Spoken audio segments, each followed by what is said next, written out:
Chasing Checkers is on the Game Nashville Sports Network. Bart Simpson, who waves the green in the 2026 NASCAR Cup Series season, is underway. Around goes the machine of B.J. McLeod. William Byron may have gotten a piece of that. Green and white checkered flag waving at the start-finish line. Zane Smith will lead and win the opening stage. Justin Allgaier leads the Daytona 500. They're crashing. Allgaier put the block on topside, made contact, and we've got a big one here at Daytona. Flag will be waving to indicate the end of the second stage. Bubba Wallace will win it. Trouble on four. They start wrecking as they've got into the wall, coming off of the corner and wreck towards the front straightaway. There will be 4 laps to go in the great American race. Somebody looking to put their name in the history books. The field comes apart. In turn number 1, we stay under the green flag. Chase Elliott, the leader. Here comes Tyler Reddick. He'll make the move. They're crashing behind him. Elliott's in the wall. Checkered flag is out. Tyler Reddick wins the 68th running of the Daytona 500.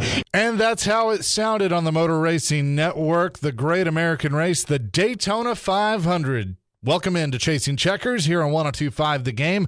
I'm Chase McCabe. Hope you're having a wonderful day, a wonderful race weekend. We're excited to have you with us for episode number 2 of this 2026 season, and it was a thrilling end to the Daytona 500. Tyler Reddick winning his first great American race. They were wrecking on the last lap, but ultimately it was Reddick holding on to win. He led 1 lap, and it was the only one that mattered, the last one. And he was able to take that 45 car for 2311 Racing to victory lane and get the win. I thought it was a good race. I thought it was fun. I put a poll question on my X account, @ChaseOnGame, if you want to follow along. I'll put some poll questions out before the show each week. But I asked you, with the Daytona 500, it had nearly 7.5 million viewers on Fox.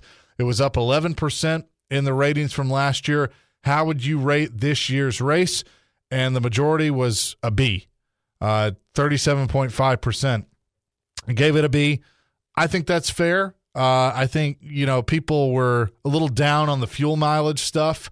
And how that shouldn't be the case at super speedway racing. But nonetheless, I thought it was a good race. It was obviously an exciting ending, and ultimately it was Tyler Reddick getting the win. Here was Reddick in the post-race press conference talking about all the emotions. Well, it wasn't until I was basically back around in front of the speedway on the cool-down lap when someone finally said, yes, you won the race. Because obviously, a number of these races have played out where, I crossed the start-finish line first, but in the moment, I'm not looking for, the flashing yellow lights or the green light on the fence. So I'm just, did I win? Did I win? Are you sure you won? It took a couple minutes to get that verification. But in the moment, cross the start-finish line, the only time I've ever felt the level of emotions I did in that moment was winning the pole at the Charlotte Roval when Rookie was in the hospital. Just, for me, that was a whole different set of reasons, right? Like everything that my son was going through, our family was going through. But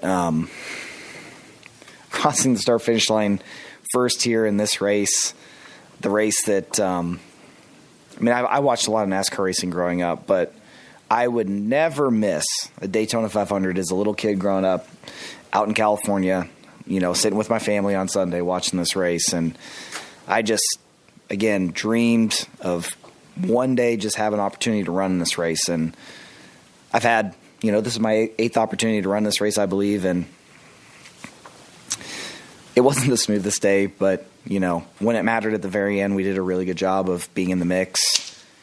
And we had that caution with 8 or 9 laps to go. It was hitting me like the weight of the moment, how this situation that I am getting ready to be in on this restart is a situation I've been dying to have, an opportunity I've been dying to have my entire life. And kind of screw it up and lose the lead a couple laps in, and the top's rolling, taking the white.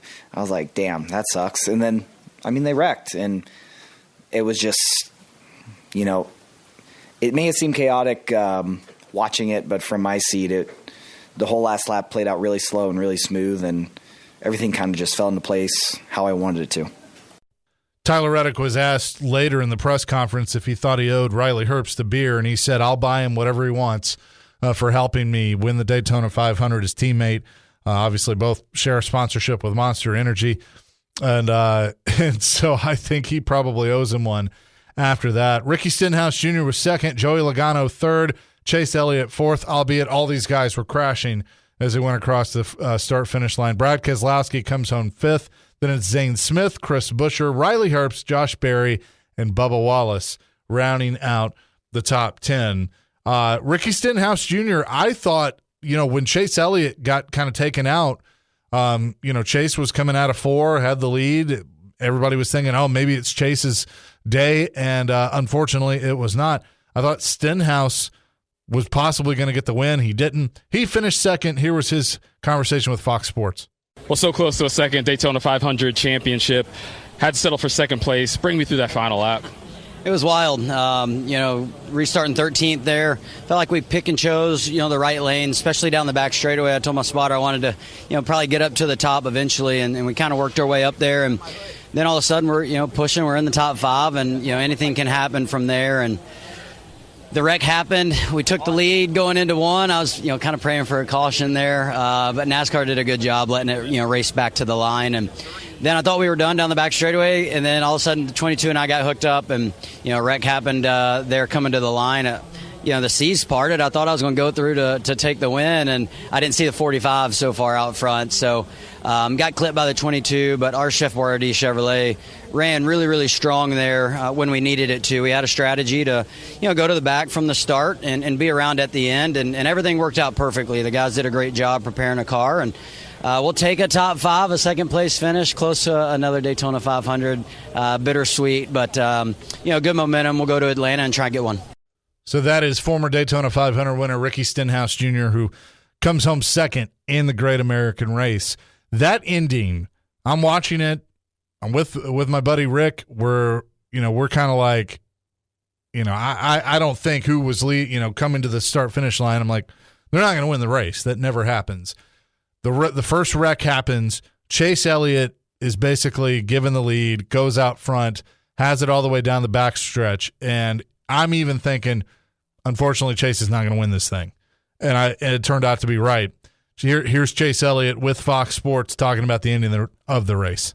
Yeah, I mean, I'm not really sure what happened with the first wreck. Kind of obvious that's a little, further around. But we ended up, kind of getting gifted the lead, and the 38 and I had got out by ourselves down the back, and he gave me a good shove off into 3, and then it was kind of just he and I, and at that point I just felt momentum shift, like there was going to be another run coming behind us there at some point, and unfortunately that was accurate. And then at that point in time you're just on defense, and man, that's a really, really tough place to be, truthfully. And I obviously, looking back, you can run it through your mind 1,000 times. Do you do something different? I feel like if I had thrown a double block on the 45, probably would have just crashed us at that point in time. So I feel like you had to kind of pick your battles. I thought maybe, somebody would pick me up on the top and you might have one more run to the line, but unfortunately ended up, getting turned around. But appreciate all the effort, everybody. Hendrick Motorsports, Napa, Chevrolet. Thought we had a good speed week down here, and obviously hate to. Just really sucks to be that close and come off turn 4 with the lead and not finish it off. But that's part of this event, and unfortunately we were on the bad end of it today. And that's Chase Elliott after the race and finishing 4th. I will say, Bob Pockrass is going to join from Fox Sports at the bottom of the hour. We're going to ask him about this. I think he's one to watch this weekend in Atlanta. Based off, he got away from him in Daytona. He won the last race in Atlanta. He's very good on super speedways, but a tough one there. And look, that would have been a popular win. I don't hate Tyler Reddick winning the race, though. With everything that and look, if you're on the NASCAR side of the lawsuit, that's fine. If you're on the 2311 side, Tyler Reddick had a tough year last year with everything going on the racetrack, and then his son, Rookie, was having medical issues. and he ends up being at the race and in victory lane with him. So, I mean, how could you not be happy for the guy? I mean, that's kind of how I felt about it. But, I just thought it was and if you go and look at the results of the weekend, Front Row Motorsports wins Friday night at the Truck Series. Richard Childress, who was, a key part in things, wins on Saturday, and then 2311 wins the Daytona 500. It was like the racing gods were making it all right. But it feels like that everything is all right, that both sides are cool now. It opened up lines of communication that weren't there before, that needed to be there, and now things can finally move on. We'll get to that coming up in a few minutes, but part of it is, I think, having Michael Jordan in NASCAR. This was Denny Hamlin representing the owner of 2311 Racing, which he is part owner of, and talking about how important it is to have MJ in the sport. Well, it's big for the sport. I mean, he's the most popular athlete in the world. I don't think there's any disputing that. He loves the sport, and certainly, he goes to a lot of races. Sometimes you don't even see him, and he's there. He makes more races than people know. But he loves this race team, and I, in that same meeting that we had just a few weeks ago with the team, I reminded them about Talladega and how excited he was on pit road. And I was like, do you guys understand the responsibilities that you have, that you have the power to bring joy to Michael Jordan? Like, you have that power. And nobody else can do it. There's nothing else that can bring him the joy that seeing his team can do. And they took it to heart today. That was Denny Hamlin on his fellow owner with 2311 Racing, Michael Jordan. Michael came in and changed the game, pun intended. And it was a game that needed to change. I've loved this sport since I was a kid, but there needed to be more collaboration between NASCAR, which is the France family and those that work for them, the owners, and the drivers. The teams and the drivers. They all need to work together to make this sport work. And sharing the money is a part of that. And I think MJ, having been in the NBA and been a part of labor talks and, all that stuff, was the perfect guy to come in and kind of help move that along. It got uncomfortable. There were some hurt feelings. Unfortunately, somebody like Steve Phelps lost their job over it. But at the end of the day, they're going to come out of the tunnel on a better side of things, and I think work more together on how the sport needs to move forward. So they got a lot of smart people on both sides. I'm a big fan of Ben Kennedy. I'm a big fan of Steve O'Donnell with NASCAR. I'm a big fan of Denny Hamlin. I may not always agree with him, but I think that he has been one of those drivers that, hey, I'm gonna say the things that nobody wants to say. I'm gonna do the things that nobody wants to do because I want to leave this better than I found it. And so I think that they have certainly needed that. So with the Daytona 500 in the rear view, everybody was excited. Now the season, truly begins. How does NASCAR and everyone move forward now that the lawsuit is behind them? We'll talk about that more. Coming up next, here on Chasing Checkers, Bob Pockrass from Fox Sports will join me at the bottom of the hour as well. Chasing Checkers on 102.5 The Game. You're listening to Chasing Checkers on the Game Nashville Sports Network. Welcome back into Chasing Checkers, 102.5 The Game. And again, you can go and check out the podcast. Just search for Chasing Checkers wherever you get your podcasts. We're on Apple, we're on Spotify, we're on YouTube, we're on iHeart, we're on all those things. Or you can simply go to thegamenashville.com and find it there. We're working on a lot of different things for this season and making this thing even bigger and better than it was before, but appreciate the support. Bob Pockrass going to join me. Chase McCabe coming up in just a few minutes at the bottom of the hour, but still reacting to the Daytona 500 and the big win by Tyler Reddick of 2311 Racing. And this is on the heels of the lawsuit that 2311 Front Row Motorsports had against NASCAR. It all came to a head in the offseason. They ended up settling out of court, and now they move forward, and hopefully everything is going to be good moving forward. Because, look, I think this was a necessary evil, that the communication was not where it needed to be. I think there's some good ideas. The charter system, I understand it, that it is an opportunity for everybody to make money, but the teams looked at it, and 2311 and Front Row Motorsports in particular looked at it as it's still more beneficial to NASCAR than it is to us, and they took a chance. They bet on themselves, and I think ultimately they won. And if this thing had gone further, both sides were going to lose, and it was going to get bad, and it was going to change the sport in a way that may be negative, and it was never going to be able to come back from. I think the sport is still going to change, but in a positive way, with them working together and having more collaboration. And for those of you in Nashville, collaboration may be a bad word, but I think in this instance it works. So Denny Hamlin goes to the press conference after the race to be the owner of 2311. And, of course, it was brought up, and he was asked, about now moving forward and how things can grow from there. This was Denny's answer. I think December was a wake-up call. I think that the conversations since then has been a lot of self-reflection, in my opinion, from NASCAR about I think that they would have done things differently had they had the opportunity to. But we knew that we needed to stick up for what we believed was right. I said all along I was very confident for the last year because I knew what the facts were, but we have to now figure out how we can get the sport back where it was decades ago. And in order to do that, the only way we can do it is we're all going to have to pull the rope in the same direction. And even conversations that I've had with NASCAR executives as late as a couple days ago, sitting in a bus talking about what do we need to be 5 years from now, 2 years from now, 10 years from now? What does the sport need to look like? Those were all really good conversations, and they were very open to, suggestions. And it's a little different now. Now the proof will be in what happens, right? Is there actions behind the words?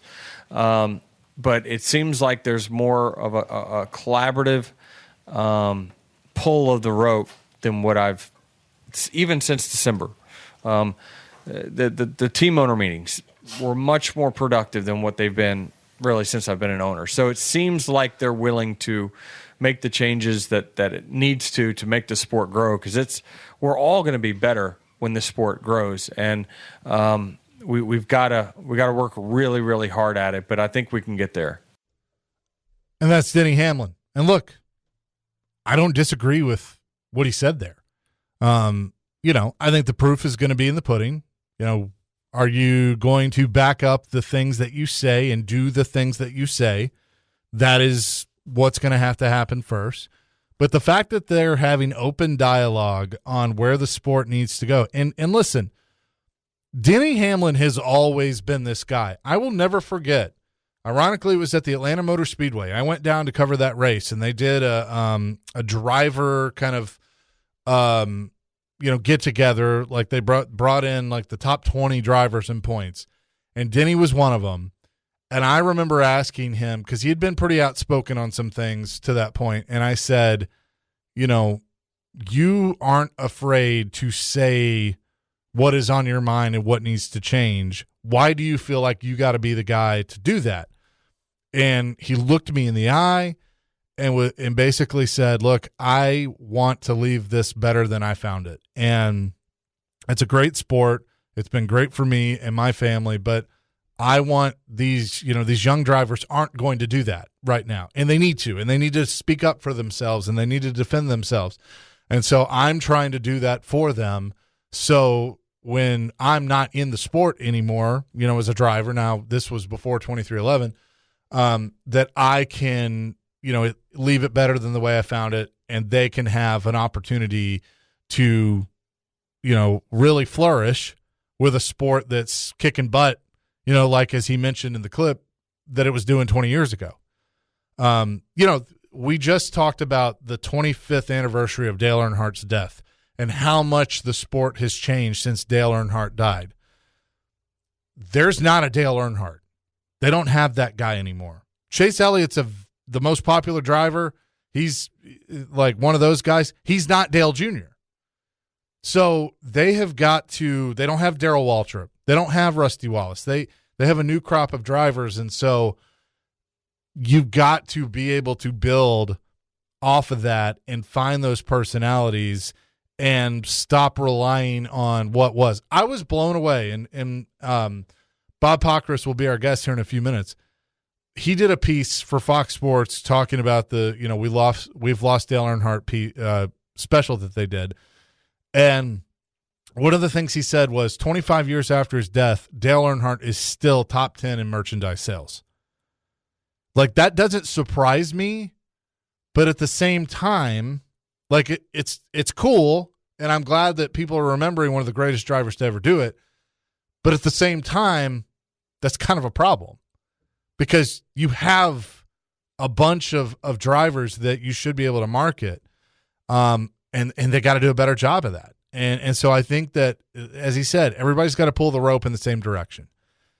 They got to talk more. They got to be on the same page. And that's how they're going to be able to pull the rope in the same direction and ultimately get to where everybody wants to get to, and that is making a lot of money, selling out racetracks, having great television ratings, having almost 7.5 million viewers, beating out the Olympics, having 11% growth. That was fantastic. They needed that. Fox needed that.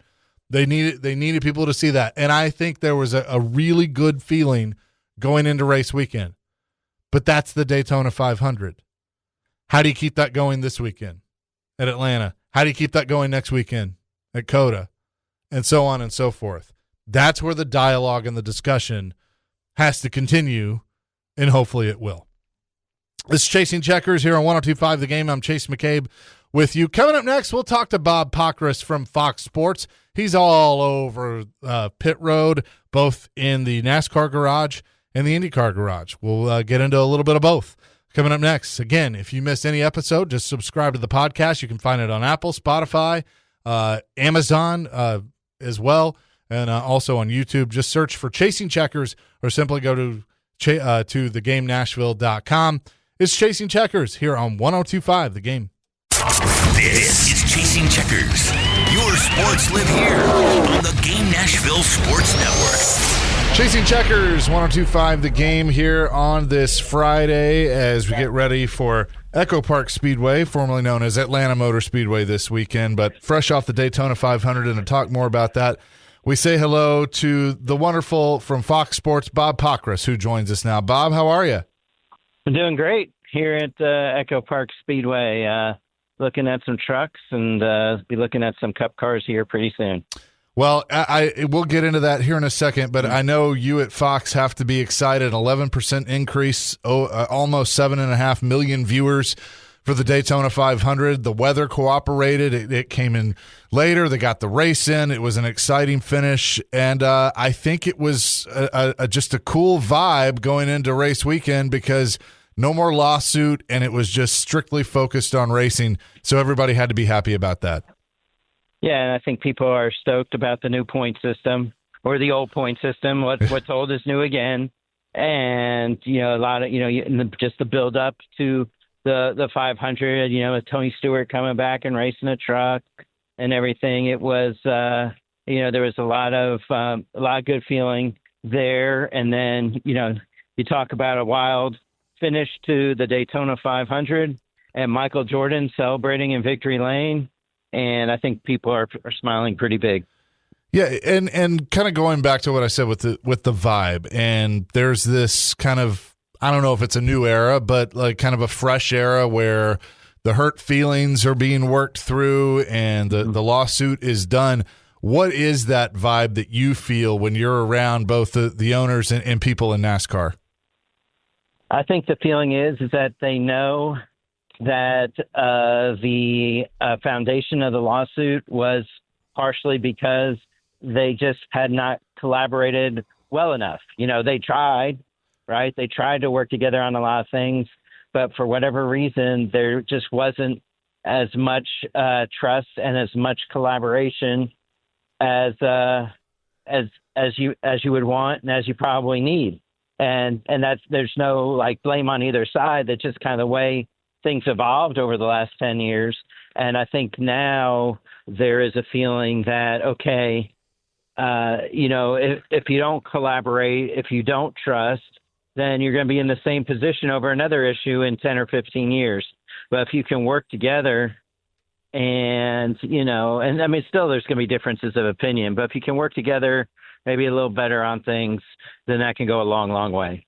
Bob Pockrass from Fox Sports is with us. Denny Hamlin was at the forefront of all of this as an owner, but he's also a driver. So how do the drivers kind of fit into the collaboration moving forward? Because that's something we've talked about forever and how important that's going to be too. Yeah, for sure. And I guess the one question is if the charters are going to end up being worth more, and the teams will be getting not a huge increase, but still a little bit of increase in money over the length of the charter. Then the question is, where does that money go, right? Yeah. And so my question is, are the drivers going to raise their hand first? They got more of the power, but I think they also feel like that they have a voice in this sport, and I think they feel like that after everything from the off season, that maybe their voice will be. I think it's always been listened to, but maybe more action taking on what they're saying. Yeah, and I agree with that. I think it's been listened to, but I think they've also always had, that one or two guys that could have NASCAR's ear, like Dale Earnhardt was one of those guys. I think Denny Hamlin has kind of put himself into that point, but I think the question will be moving forward, who can be that guy, or is there going to be some sort of collective bargain, thing that they're going to have to come up with?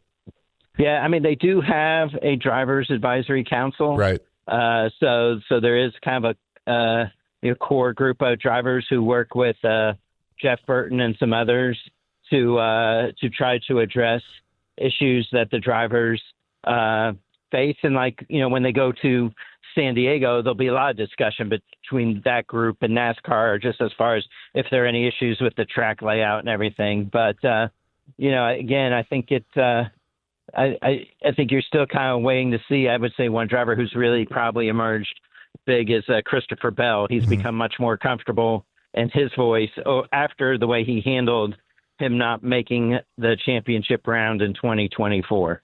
Bob Pockrass from Fox Sports is with us here on Chasing Checkers on 102.5 The Game. So Tyler Reddick wins the race, and we know what kind of talent he has, last year being a tough year for the organization in 23-11 with everything they were dealing with off the track. So what does this mean moving forward for that 45 car and the momentum that they now have going into this season? Well, I mean, it raises certainly any doubts on whether they could win or not. You would say, well, after winning the regular season title in 2024, they shouldn't doubt it. But when you go a full season without winning, those thoughts potentially creep in, and the question, do you need to make changes and what's wrong? So now that they got this win, big, they're a big boost in the points, right? To start. And so that can lead to more confidence and, just being able to relax a little bit in the sense of just not having as much angst over when you're going to win. I know it's kind of hard to look at a super speedway and really determine if a guy's back or has it or not. But watching Kyle Busch and RCR through Speed Week, sitting on the pole, having a chance to win, obviously, got caught up in all the mess. Do you feel like that they've put the leadership structure in place where Kyle specifically and RCR can be competitive again? I mean, I think they have, whether how quickly that comes is still to be determined. And you probably won't know until, I would say, Vegas, Phoenix, Darlington coming up later this month. Yeah, I would agree with that. Bob Pockrass from Fox Sports is with us. So Echo Park Speedway, Atlanta Motor Speedway, I think last July, I believe it was one of the best races of the season that Chase Elliott ended up winning. We've seen this track change, since the repave and the reconfiguration. It races more like a super speedway, but it's also starting to maybe come back to an intermediate. What do you expect this weekend? I expect it to race as a super speedway. Just you don't. I mean, look, with the weather here and the way this track kind of evolves, handling is certainly much more come into play than it does at Daytona. That's why maybe you don't see the fuel mileage game, because you can make moves, right? You can you're not necessarily worried as much about track position at every moment. So I do think it'll race like a super speedway, especially when you think about short reaction time if things are going wrong. With Chase Elliott being so close to the Daytona 500, he won the last race at Echo Park Speedway. In your mind, is he one of the favorites, if not the favorite, coming into this weekend? Absolutely. And don't forget, he won one of the duels at Daytona, right? Yeah. So I think he certainly will be one of the favorites, if not the favorite. I've heard a lot of people say that the new old Chase format would really fit him in how he's raced throughout the years. Do you agree with that sentiment, that this is a format that could really benefit Chase Elliott? Oh, for sure. I mean, you talk about a guy who he runs top 10 virtually, 3/4 or more of the time. The one thing that he will need to do is qualify better, because he needs those early stage points, right? I think you look at his finishes and you say it should benefit him, but he definitely needs to be able to get those points in the opening stage, and to get that, you need to qualify better than he has. Bob, you're also on IndyCar with Fox, and that season will open in a week, I guess it is. Who stands out to you as being a favorite this year? Obviously, we know that the Joseph Newgard and Alex Palou. I mean, the usual suspects are going to be there. Yeah, I mean, look, I'm not going to predict that Alex Palou is going to win 8 races again this year, but he certainly obviously comes in as a 3-time defending champ, so he's going to be your favorite. And then, I think everybody would say, well, Pato O'Ward keeps kind of inching up and up the standings from second last year. Can he make the jump? And then I think everybody's going to look at Will Power now at Andretti after 17 years at Team Penske and wonder, like, gosh, what can he do at an organization that's been known to be really strong on street courses, and they seem to keep adding more and more of those. I love that there's going to be a NASCAR IndyCar weekend at Phoenix. I really hope we can see more of those in the future. I understand, the tires are different, and putting the rubber down on the track is a big reason why. But how beneficial do you think it's going to be for both leagues to have a doubleheader weekend like that? I think it's going to be good, and they've had them in the past, like on the Indianapolis Motor Speedway road course. But you're talking about a track and a circuit where they both have strong histories, right? And so IndyCar coming back to Phoenix, hopefully they can get a second groove in and it can be a dynamic race. But just seeing those cars there and seeing them on the same weekend as the Cup car, you're going to get a real good perspective. Look, I was at the test this week in Phoenix for the Indy cars. They were going, their lap times are in the mid 20 seconds, while a Cup car goes around there in 26 seconds. So yeah, you're talking more than 40 miles per hour per faster on the lap. The Indy cars aren't lifting. The IndyCar drivers aren't lifting off the throttle there. It's going to be hopefully a good race, and just a great motorsports event. Bob Pockrass from Fox Sports is with us. Bob, thanks so much for doing this today. It's good to talk to you, and we'll do it again soon. All right, thank you. Bob Pockrass from Fox Sports. You can read his work at foxsports.com. Follow him on Twitter at Bob Pockrass, and see him, of course, as a part of their race day coverage on both NASCAR and IndyCar, and appreciate him for joining us. Coming up next here on Chasing Checkers, we'll get you set from racing from Echo Park Speedway, also known as Atlanta. That is all ahead here on 102.5 The Game. You're listening to Chasing Checkers on the Game Nashville Sports Network. Chasing Checkers, 102.5 The Game. Appreciate Bob Pockrass of Fox Sports for joining us in the last segment. One thing about this show is some names you are familiar with that you see on TV. You will hear them on this show throughout the year, and we're just getting started on that. We'll have some drivers that NASCAR will provide, especially when they get close to us at the Nashville Superspeedway or Bristol or Talladega, what have you, but you never know who's going to pop up, and that's why you want to subscribe to the podcast by going to Chasing Checkers, both in Apple, Spotify, Amazon Alexa, wherever you get your podcasts, YouTube, we are there, and we'll be here on most Friday nights live on 102.5 The Game.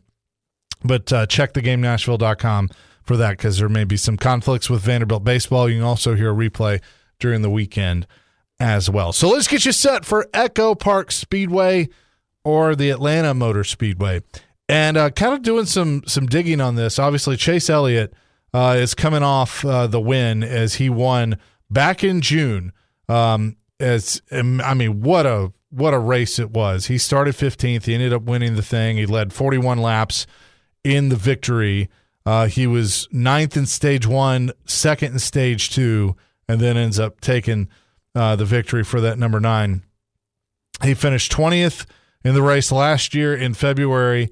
He had an 8th, a 15th, a 13th. He won in 2022, a 6th in the March race in 2022, and then 7th in July of 21, 38th in March of 21, and then an 8th, a 19th, 10th, 5th, and 8th. And obviously some of that is on the old configuration and where it didn't really race like a super speedway as it does now. So Chase Elliott was asked by the Motor Racing Network of just hearing that roar of the crowd. He's the hometown guy and definitely the most popular driver in Atlanta, and what that means. It just felt like genuine excitement and appreciation, and I don't think you can really replicate that, and that's other people had asked me about that after the race, and that people that were there, were like, man, you should have been sitting in the stands. It was the craziest thing ever. And that's just really cool, because like you go to a concert or you go watch your favorite artist play, and that's how they are after every song, and I'm like, man, this is those guys have the crowd in the palm of their hands, just going with it. And for us in sports, you don't necessarily have that control all the time, but it's really neat to experience that and know that that type of excitement is in everyone that's there. And if the right moment happens or the right sequence of moments happens, that can be sparked and explode like it did. So it was neat to be on the good end of it. I've been on the other end of it too. So will the siren ring this weekend at the Dawsonville Pool Room? I think there's a good chance of it. I mean, he's coming off just barely missing winning the Daytona 500.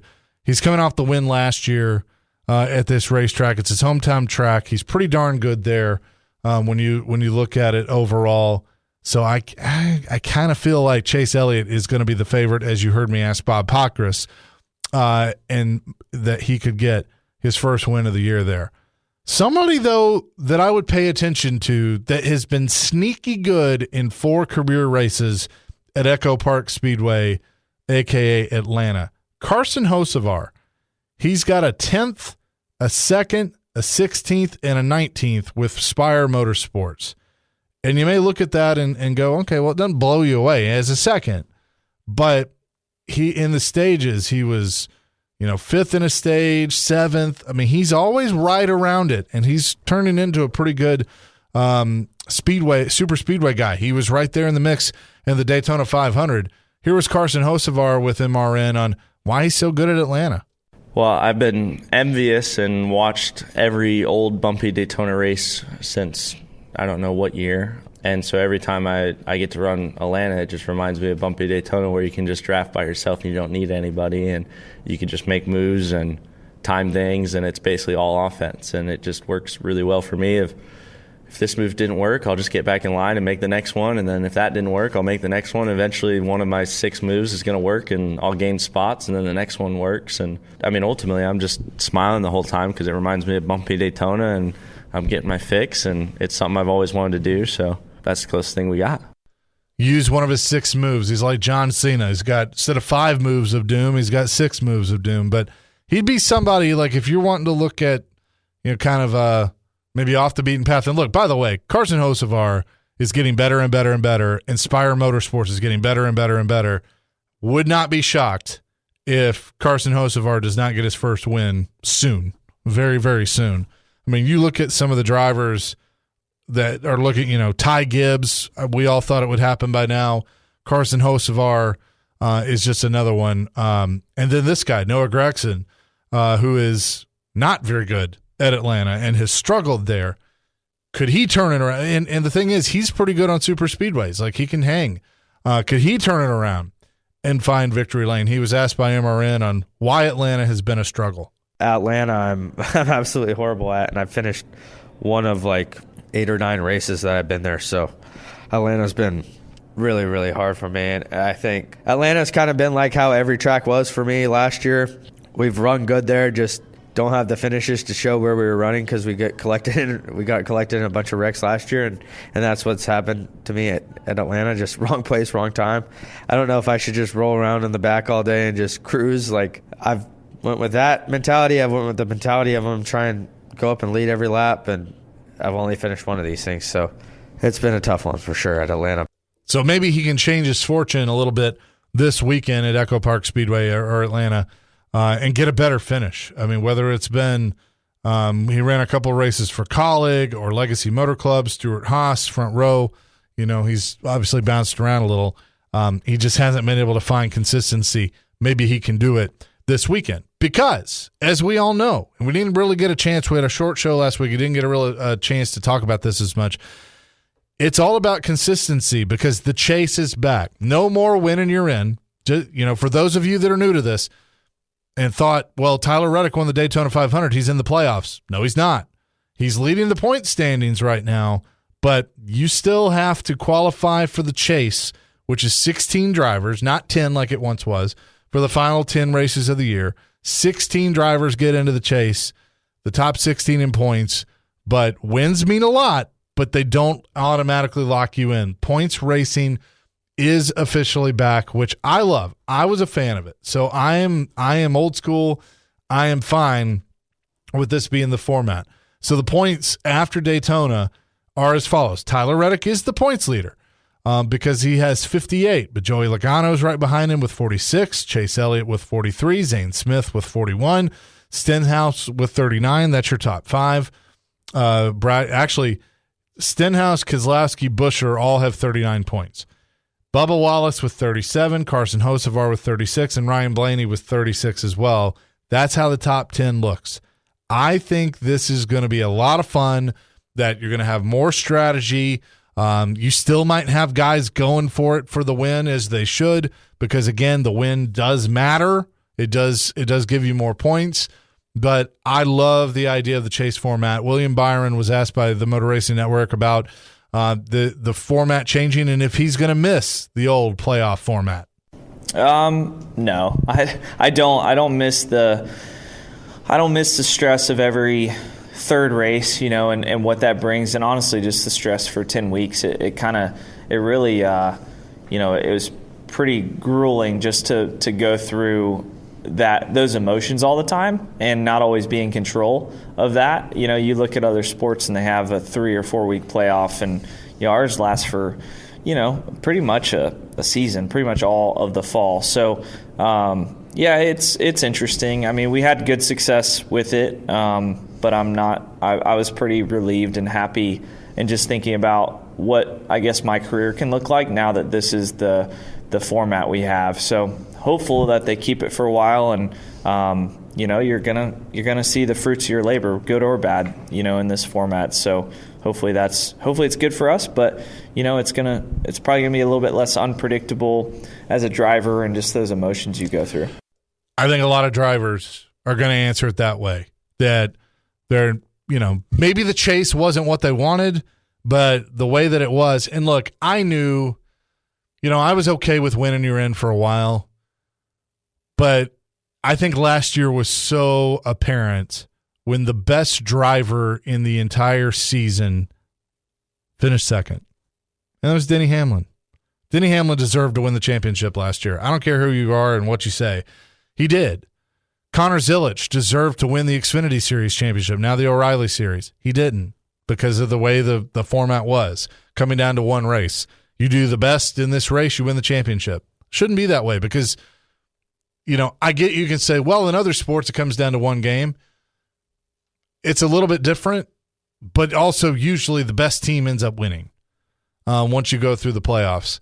And I just feel like with 36-point paying races, if you're not, if you don't get rewarded for that, then what's the point? So I wonder if they'll tweak and look at things as they move forward. But ultimately, I'm glad that it's gone back to this format, a little bit of the old school format, and we get the chase. So I think that's going to be a lot better moving forward. That is going to do it for this week's show. You probably want a prediction, don't you? I am going with Chase Elliott. I think Chase Elliott wins at Atlanta this weekend, Echo Park Speedway. He gets the dub in the second race of the year. It's going to be a lot of fun.